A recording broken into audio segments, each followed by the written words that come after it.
আজকে আমি গোবিন্দভোগ চাল দিয়ে পায়েস করে দেখাবো। 100 গ্রাম আমি গোবিন্দভোগ চাল নিয়েছি আর নিয়েছি 1.5 লিটার দুধ। এই 3 প্যাকেট দুধ নিয়েছি আর যে বাকি উপকরণগুলো লাগবে এই প্লেটের মধ্যে সাজিয়ে নিয়েছি।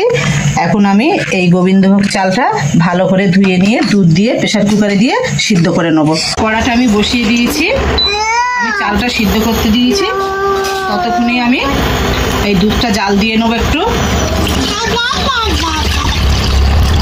কড়ার মধ্যে দুধগুলো সব দিয়ে দিয়েছি, এখন আমি ভালো করে জাল দিয়ে নেবো। জাল দেওয়া পর্যন্ত, ফুটে ওঠা না পর্যন্ত একটু অপেক্ষা করব। চালটা আমার প্রেসার কুকারে আমি দুধ দিয়ে সিদ্ধ করে নিয়ে নিয়েছি। নিয়ে আমি একটা ডাব্বু চামচ দিয়ে ভালো করে ঘুঁটে আমি এইভাবে তৈরি করে নিয়েছি যাতে দানা ভাব না থাকে। এখন আমি দিয়ে দেবো একটা তেজপাতা আর 2টো এলাচ।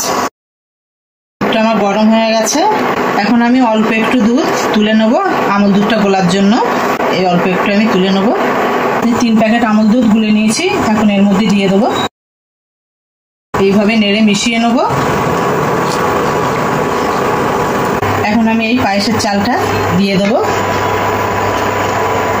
তোমরা এইভাবে পায়েস রান্না করে দেখবে, সব থেকে সহজ উপায়ে আমি পায়েসটা রান্না করছি। তোমরা একবার এইভাবে রান্না করে দেখবে কত তাড়াতাড়ি পায়েসটা হয়ে যাবে। এখন আমি এই দুধের সঙ্গে মিশিয়ে নেবো নেড়ে।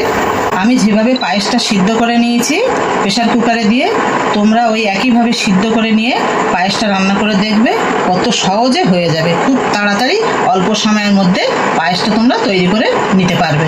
এখন আমি এর মধ্যে দিয়ে দেবো চিনি, অল্প করে দিয়ে দেখবো কতটা মিষ্টি হয়। এখন আমি উপর দিয়ে একটু ঘি দিয়ে দেবো, নেড়ে দেবো একটু ঘন ঘন নেড়ে দিতে হবে, নইলে তলায় ধরে লেগে যেতে পারে। আমার পায়েসটা অনেকটাই ঘন হয়ে এসছে, প্রায় ধরেই এসছে। আমি এবারে এর উপর দিয়ে একটু কিশমিশ দিয়ে দেবো, একটু কাজু আর একটু নেড়ে দেবো।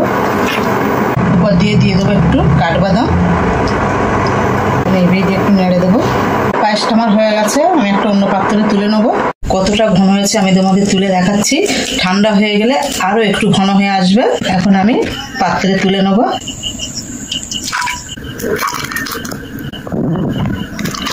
কত অল্প সময়ের মধ্যে পায়েসটা আমার তৈরি করা হয়ে গেছে। তোমরা একবার ঠিক এইভাবে চেষ্টা করবে, দেখবে কত তাড়াতাড়ি পায়েসটা রেডি করা যাবে।